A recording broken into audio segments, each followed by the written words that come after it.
Hello दोस्तों, मैं आपकी कुमकुम भट्ट अपने यूट्यूब चैनल पे आप लोगों का स्वागत करती हूँ, तहे दिल से प्रणाम करती हूँ। सुनाने जा रही हूँ एक चुटकुला नाच गीत। जैसा लगेगा आप लोग कमेंट में ज़रूर बताइएगा और अच्छा लगेगा तो लाइक शेयर सब्सक्राइब ज़रूर करिएगा। मैं आपके कमेंट का इंतज़ार करूँगी। अपना ज़्यादा से ज़्यादा प्यार दुलार ज़रूर इस चैनल को दीजिए। चलिए, बहुत ही धमाकेदार चुटकुला नाच गीत लेके आई।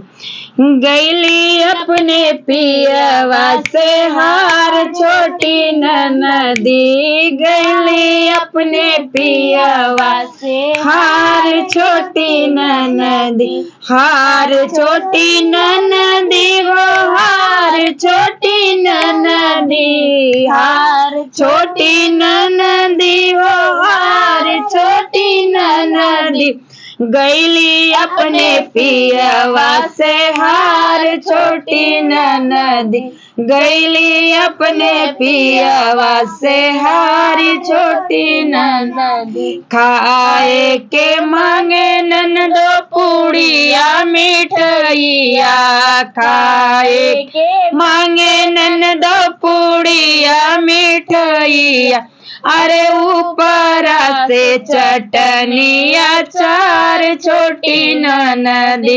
ऊपरा से चटनी अचार छोटी ननदी, गैली अपने पियवा से हार छोटी ननदी, हार छोटी ननदी हो हार छोटी ननदी, हार छोटी ननदी हो हार छोटी ननदी, गैली अपने पियवा से हार छोटी ननदी।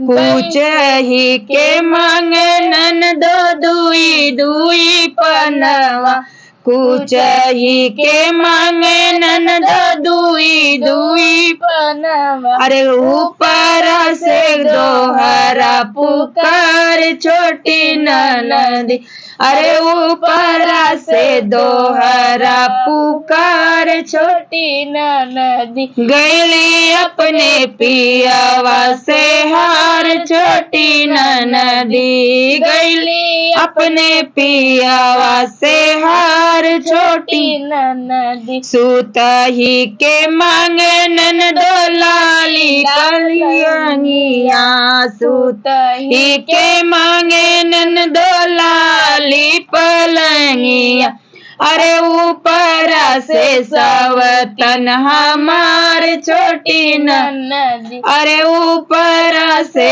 सवतन हमार छोटी ननदी, गैली अपने पियवा से हार छोटी ननदी, गैली अपने पियवा से हार छोटी ननदी। हेलो दोस्तों, ये हमारा चुटकुला नाच गीत कैसा रहा कमेंट करके जरूर बताइएगा।